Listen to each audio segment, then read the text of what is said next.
안녕하십니까. K선의 김혜선 연구원입니다.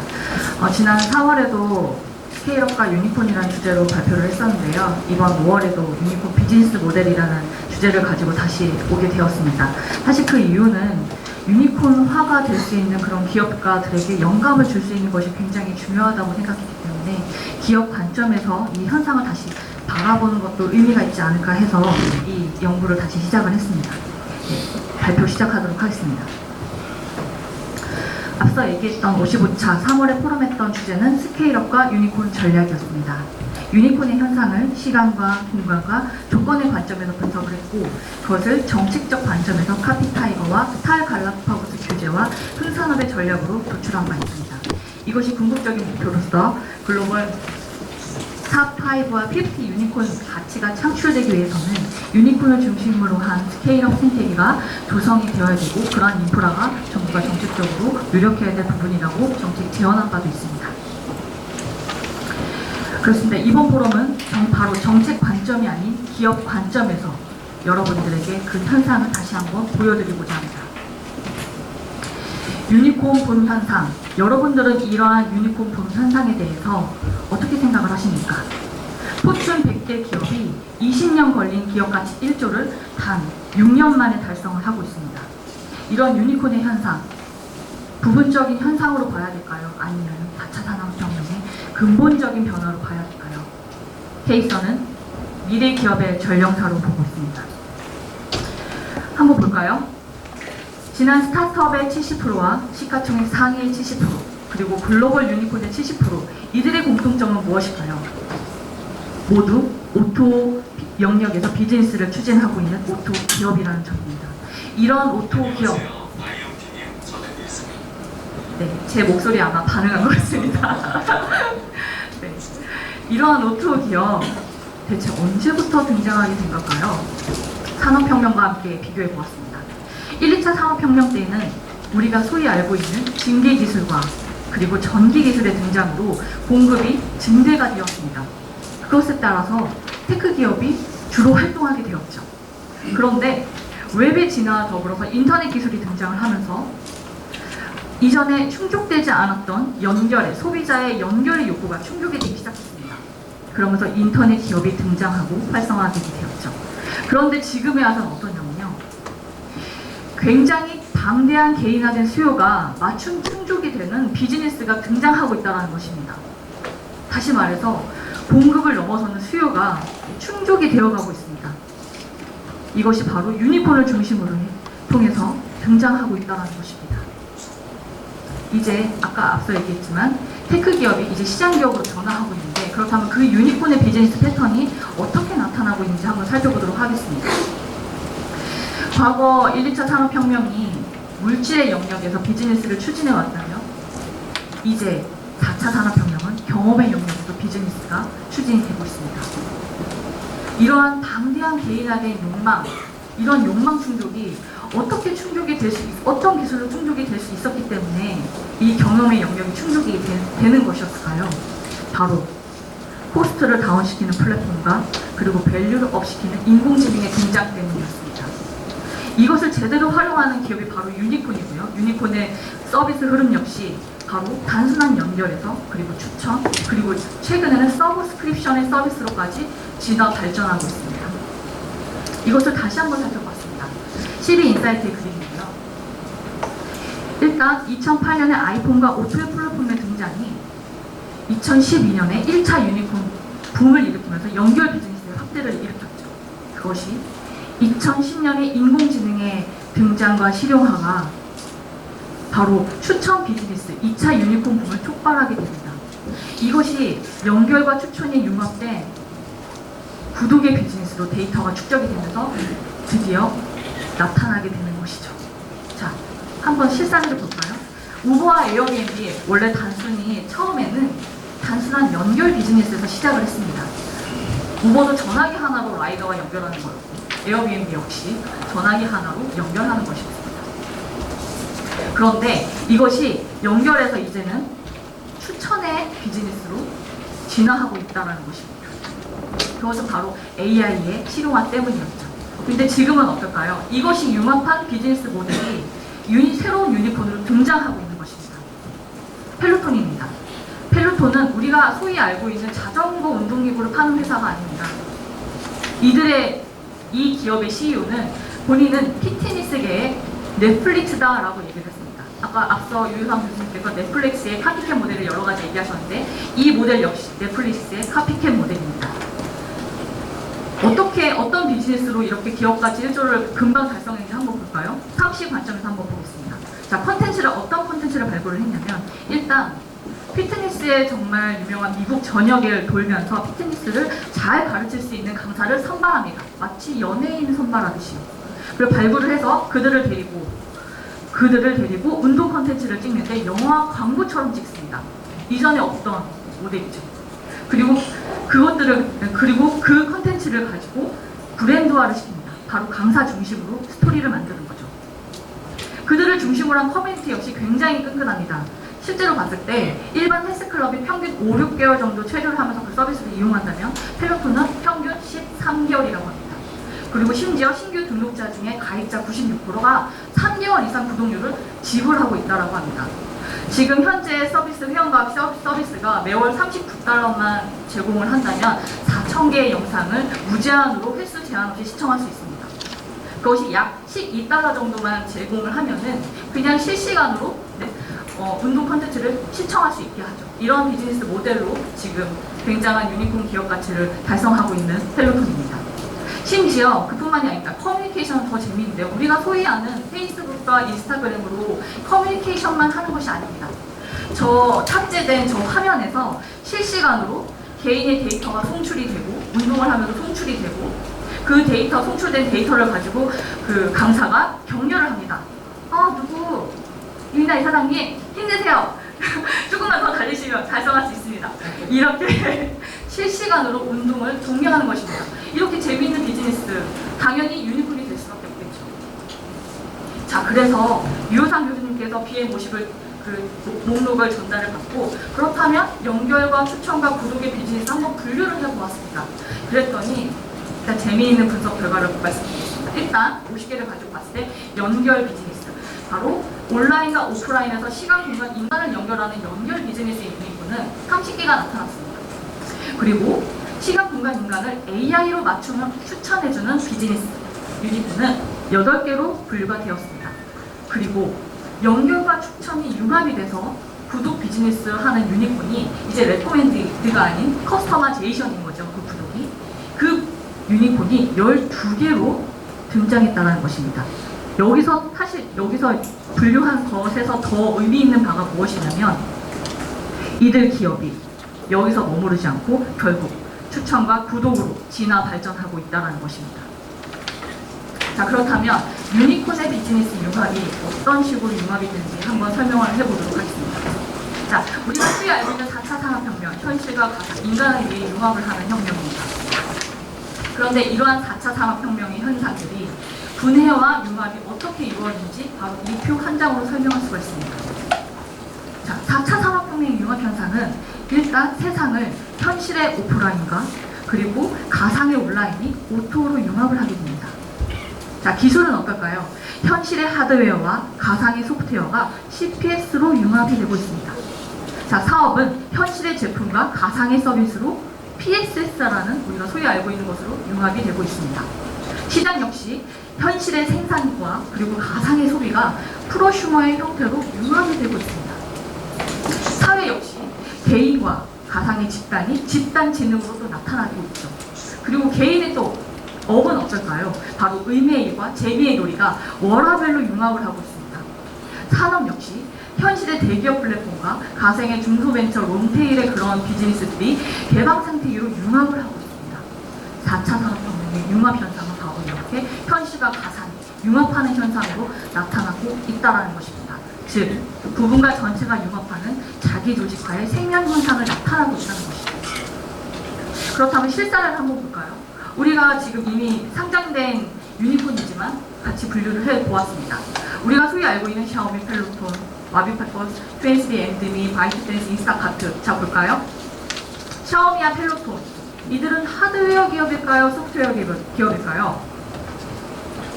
그리고 와비 파커와 23 앤드미는 사후를 다루는 비즈니스를 하는 걸까요? 정보를 다루는 비즈니스를 하는 걸까요? 자, 바이트 댄스와 인스타카트는 그들의 사업 영역이 오프라인인가요? 온라인인가요? 정답은 그 둘 다 아닙니다. 모두 융합의 비즈니스로 나타나고 있다는 것입니다.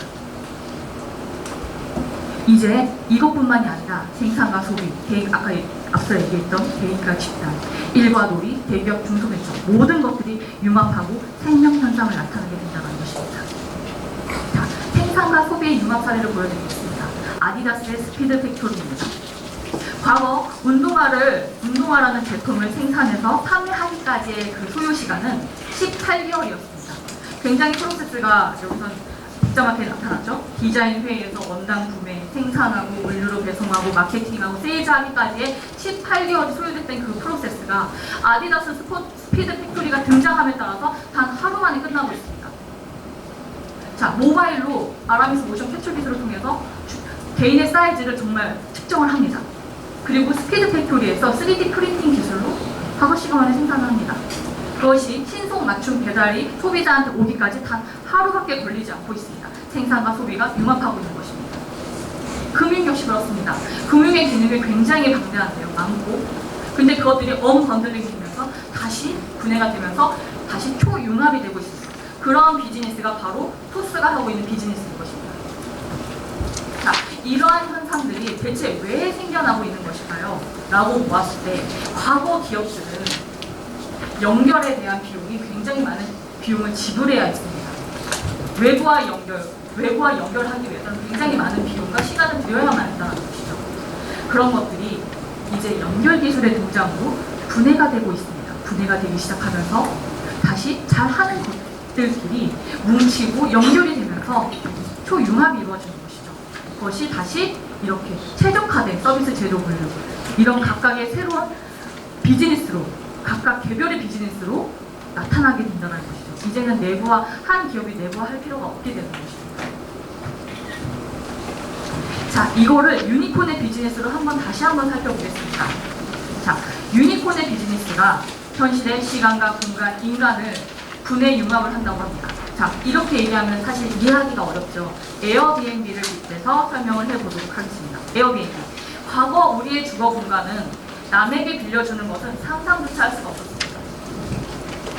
그런데 플랫폼과 그런 연결 기술과 그리고 인공지능 이런 것들이 등장함에 따라서 이 에어비앤비, 자기의 주거 공간이 시간을 굉장히 잘게 쪼개서 빌려줄 수 있게 됐다라는 것입니다. 다시 말해서 자기의 주거 공간이 시간을 통해서 굉장히 잘게 쪼개져 분해서 다 시간대별로 자기의 공간을 빌려줄 수 있게 된 거죠.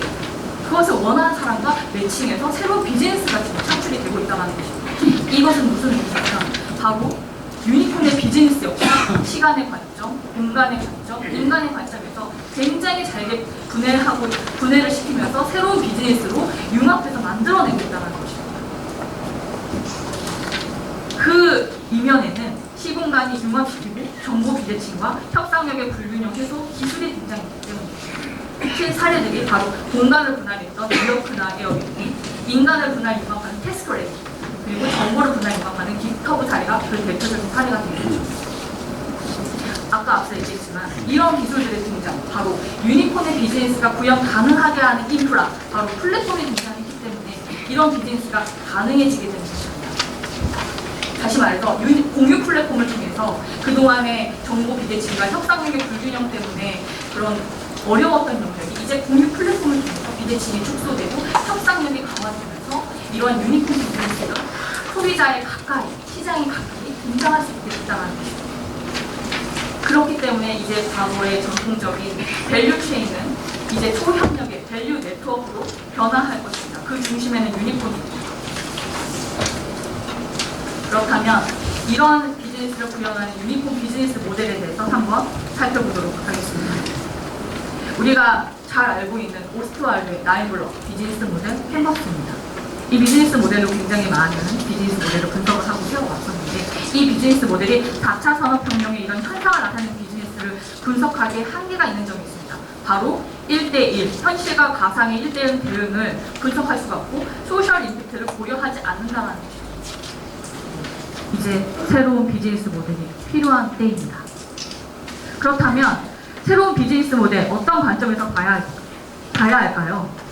바로 VPC 관점에서 아주 단순하게 볼 수 있습니다. 기업의 핵심 역량 자체가 이미 VPC를 중심으로 변화하고 있기 때문입니다. 일단 첫 번째 VPC 관점에서는 제품 서비스의 영역의 그런 비즈니스가 지금 등장하고 있죠. 그리고 코스트 다운하는 이런 비즈니스는 개방 생태계를 통해서 이것이 나타나고 있습니다. 자, 밸류업의 비즈니스는 또 어떨까요? 소셜 이노베이션을 통해서 나타나고 있죠. 이런 관점에서 저희는 비즈니스 모델을 다음과 같이 일단 그려보았습니다. 일단 전통적인 기업의 그런 오프라인 영역의 프로세스와 프로덕트, 마켓, VPC 관점에서 세 가지의 컬럼을 나눠볼 수 있을 것입니다. 이것이 아까 앞서 얘기했던 오스트월드의 한계, 1대1 대응되는 디지털 트윈의 비즈니스 모델로 설계가 되어야 됩니다. 온라인과 오프라인이 설계가 되고 이것들이 연결이 될 수 있어야 바로 새로운 비즈니스 모델을 만들어낼 수 있기 때문입니다. 이렇게 디지털 트윈의 모델을 만들고 나서는 융합을 시켜야겠죠. 어떻게 연결? 그 연결의 흐름을 만들기 위해서는 바로 커스트 컬럼에서는 개방 프로세스를 중심으로 순환케 하고, 그리고 프라이스 컬럼에서는 PSS를 중심으로 해서 순환케 하고, 밸류 컬럼에서는 바로 소셜 이노베이션을 중심으로 순환케 하는 것입니다. 그것을 템블럭의 캔버스로 다시 한번 펼쳐서 보면 다음과 같습니다. 조직 역량은 지식과 혁신과 자원 효율, 공명 가격은 제품과 서비스, 고객 가치는 커스터머, 커뮤니케이션, 커뮤니티, 컴페티티브. 다만 여기에 각 컬럼의 내부 블록은 유연하게 변화할 수 있다는 점을 말씀을 드리고 싶습니다. 이것이 원칙 같은 비즈니스 모델의 캔버스는 아닙니다. 여러분들이 집단 지능으로 이 부분은 비즈니스 모델에서 좀 반영이 돼야 되고 이 컬럼은 좀 바뀌어야 됩니다라고 언제든지 이의를 제기할 수 있으니까 저희 케이스 홈페이지에 올려주시길 부탁드리겠습니다. 자, 이러한 비즈니스 모델뿐만 아니라 이 비즈니스 모델을 구현하는 기술 모델도 역시 필요할 것입니다. 그 기술 모델은 바로 저희가 항상 얘기하는 바로 비아스 모델입니다. 현실과 가상을 융합한 이 비아스 모델, 데이터의 흐름을 설계할 수 있다는 장점이 있죠. 인간의 오감을 통해서 먼저 데이터를 수집을 합니다. 그것이 클라우드의 저장으로, 빅데이터로 저장이 돼서 그리고 인공지능이 예측과 맞춤으로 다시 인간에게 스마트한 서비스로 내려오게 만드는 것이죠. 이러한 4단계 데이터 프로세스를 함께 그려보고 어떤 기술로 그럼 그 데이터를 그 프로세스를 구현하게 할 것인가의 고민도 역시 이 그림 한 장에서 다 풀어질 수 있습니다. 바로 AI 시비테크 기술 모델인데요. 4단계의 그 각 프로세스에 맞춰서 각 기술이 어떤 역할을 해서 그 비즈니스 데이터 프로세스를 그릴지를 비즈니스 캔버스와 함께 그려봐야 한다는 것입니다. 자, 한번 한국의 대표적인 유니콘에 적용해서 한번 4단계 프로세스를 한번 살펴봤습니다. 무한 형태들입니다. 일단 지역별의 가맹점이나 라이더 위치의 데이터, 그리고 주문 데이터, 배달 데이터, 그게 배달 중인지 배차 대기인지 모든 것들을 다 데이터화를 시켜야 됩니다. 그렇다면 라이더 관제라는 그 중심으로 모든 데이터들을 다 연결을 시켜야 되겠죠. 그래서 통합을 합니다. 다 모두 전부 다 통합을 해서 연결을 시킵니다. 그리고 카테고리화 시키죠. 이것들을 다시 지역별 주문과 라이더의 위치를 연결해주게 됩니다. 이게 바로 지능화인 거죠. 이것이 결국 스마트화 단계에 내려가서 좋은 음식을 먹고 싶은 것에서 누릴 수 있는 배달의 민족 비즈니스가 가능하게 되는 것입니다. 토스를 볼까요? 토스는 모바일 기반의 종합금융 플랫폼인데요. 데이터화 단계에서는 모든 은행, 카드, 주식, 대출의 금융기관의 그런 데이터와 개인별의 수익, 실시간 지출, 투자, 여러 가지 모든 데이터를 데이터화시킵니다.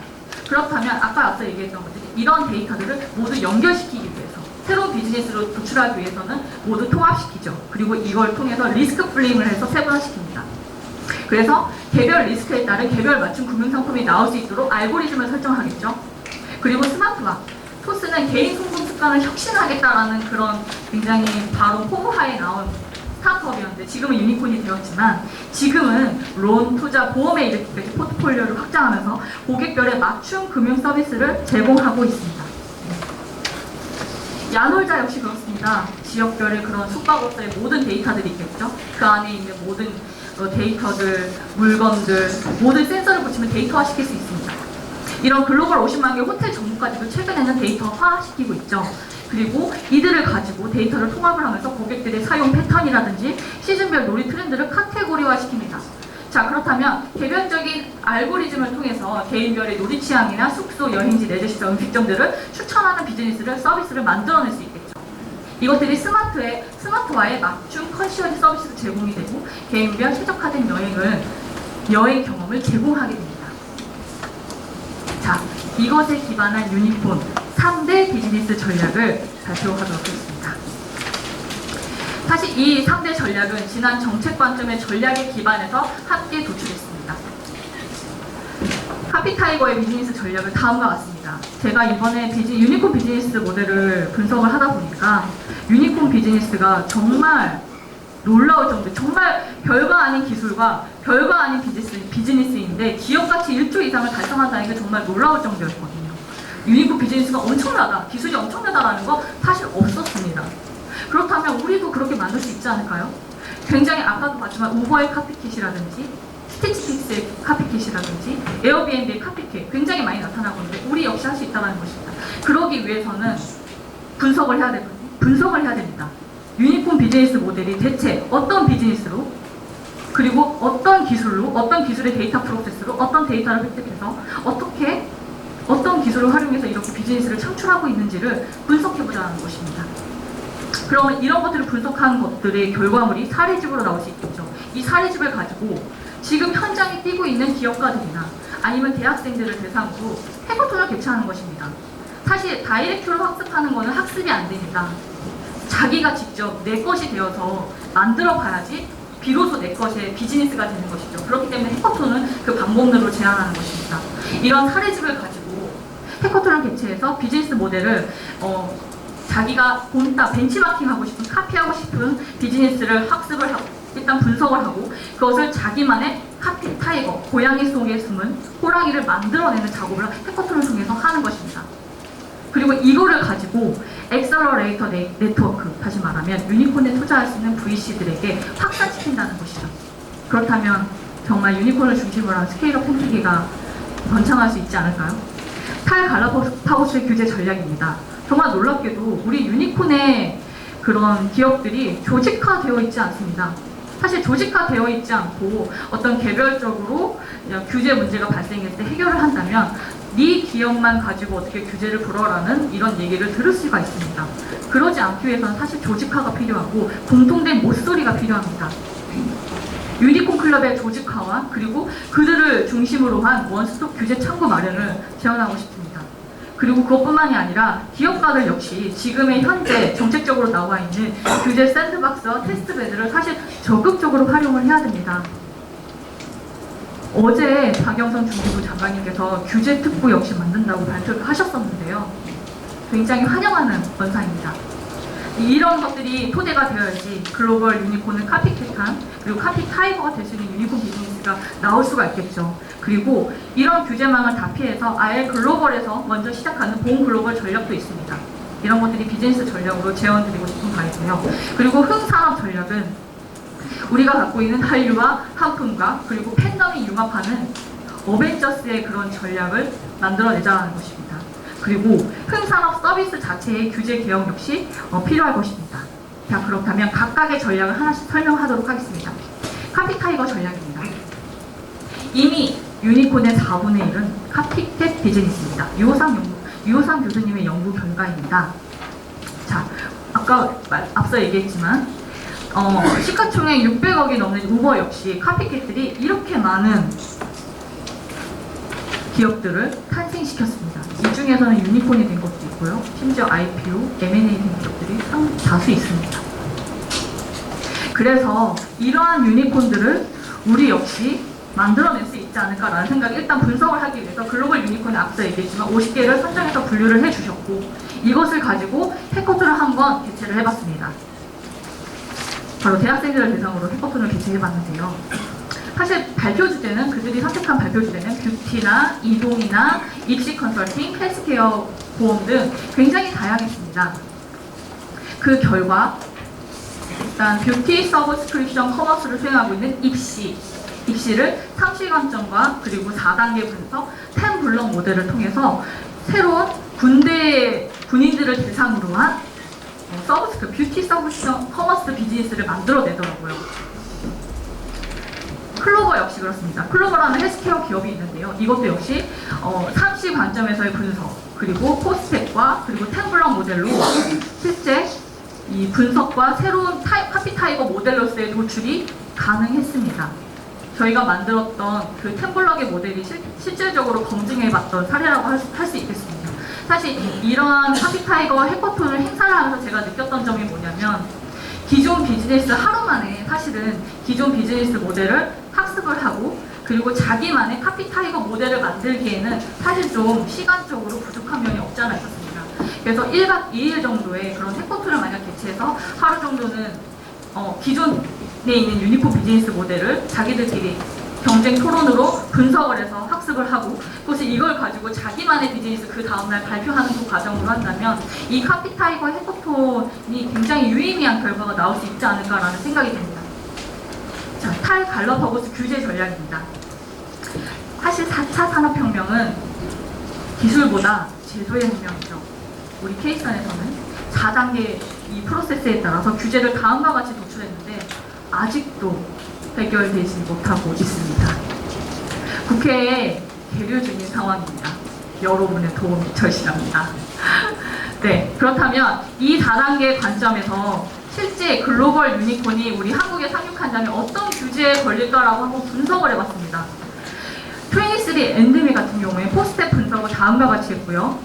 그것에 관련한 규제를 다음과 같이 어떤 법에 몇 조 몇 항에서 걸리는지 한번 분석도 같이 해봤습니다. 일단 데이터화 단계에서는 데이터 수집 자체가 너무 원활하지 못하게 되어 있습니다. 그리고 데이터 국외 반출도 제한되어 있기 때문에 해외 스타트업이 한국에 상륙하는 것이나 한국 스타트업이 국외 무대로 활동하는 것조차 굉장히 제약이 걸려 있습니다. 정보화 단계도 마찬가지입니다. 클라우드 사용 자체를 너무 어렵게 만들어놨기 때문에 이런 데이터화 정보화 단계도 비즈니스적으로 걸림돌이 굉장히 많습니다. 진흥화 단계는 또 어떻고요. 개인의 맞춤 서비스를 구분할 수조차 없게 만들어 놓고 있습니다. 4단계 스마트화 단계는 더 심하죠. 왜냐하면 기존에 있던 우리가 소위 말하는 개방시법뿐만이 아니라 진입장벽의 규제까지도 있거든요. 에어비앤비 역시 그렇습니다. 국내에 상륙해서 하고 있지만 어떤 규제들이 걸려있는지 한번 살펴봤더니요. 일단 데이터화 단계에서도 역시 개방시법이 걸려서 이들의 데이터 수집 자체를 너무나 어렵게 만들고 있다는 것입니다. 이렇게 되면 어떻게 개인 맞춤의 서비스를 구현할 수 있겠습니까? 정보화 단계 역시 클라우드 서비스 자체를 활용하기가 어렵게 만들고 있고, 진흥화 단계도 역시 AI의 활용이 너무 어렵게 만들어 놓고 있습니다.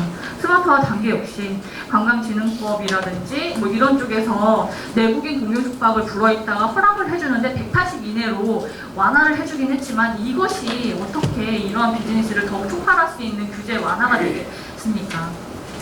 이것은 네거티브 규제가 아니죠.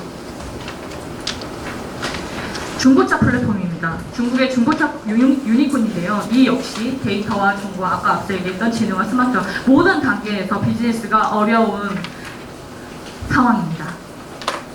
이것의 가장 대표적인 모델이 사실 국내에 헤이딜러라는 중고차 플랫폼이 있습니다. 얘네들은 사실 자동차 관리법에 오프라인 사업장이 없을 경우에는 중고차 비즈니스를 하지 마라고 했기 때문에 불법으로 낙인이 찍혀서 망할 위기까지 갔거든요. 그 자동차 관리법이 개정이 되면서 다시 기적적으로 살아난 스타트업이 있습니다. 그게 바로 헤이딜러예요. 하지만 그럼에도 불구하고 아직도 이런 개망시법이 존재하고 있다는 게 정말 큰 문제인 것이죠. 자, 그렇다면 이러한 양대 규제가 없어진다면 우리 유니콘의 비즈니스는 어떻게 만들어낼 수 있을까요? 바로 이런 것들입니다. 바로 집에서 개인별 맞춤 재활훈련, 실제 네오팩트라는 국내 상장사입니다. 이러한 비즈니스가 실제 구현 가능해지고, 지금 이미 상장이 돼서 구현이 되고 있지만 한국에서는 어려운 비즈니스입니다. 이런 것들이 국내에서 퍼질 수 있다는 것이죠. 그리고 알리바바의 개미금융입니다. 데이터 규제로 개인별에 진짜 완전 맞춤 최적화된 금리나 보험이나 여러 가지 서비스들을 만들어낼 수 없다는 것입니다. 이런 것들이 모두 가능해지고 정말 어마어마한 코스 이상의 그런 금융 유니콘을 만들어낼 수 있는데 말이죠. 이제 승산업 전략을 마지막으로 발표하도록 하겠습니다. 한국의 미래 먹거리 무엇일까요? 여러분들, 한국의 미래 먹거리가 대체 뭘까요? 반도체 이후에 우리의 먹거리는 과연 있는 것일까요? 걱정이 돼서 잠이 안 옵니다. 우리에게 먹거리가 있습니다. 바로 한류, 흥산업이라는 것입니다. 이미 우리의 흥산업, 드라마, 영화, 게임, K-팝, K-뷰티, K-푸드, K-컬처 이 모든 것들이 이미 글로벌에서 성공을 했고 그 성공 가능성을 입증하고 있습니다. 그런데 이들의 단점이 무엇이냐면 연결이 되고 있지 않다는 것입니다. 각계약진하고 있어요. 그렇게 하면 어떻게 산업이 될 수 있겠습니까? 자, 이런 한류, 우리에게 정말 기회인데 사실 한류를 경험할 수 있는 기회가 외국인의 입장에서 봤을 때 굉장히 부족하다고 합니다. 한류 관련한 상품 구매나 콘텐츠 역시 너무 비싸고 너무 없다라는 것이죠. 그렇기 때문에 K사는 다음과 같이 제안하고 싶습니다. 한류와 한품이 한 탭으로 바로 IT 기술로 융합할 수 있게 만들자는 것입니다. 이것을 플랫폼의 가치 전략으로 한번 살펴보겠습니다.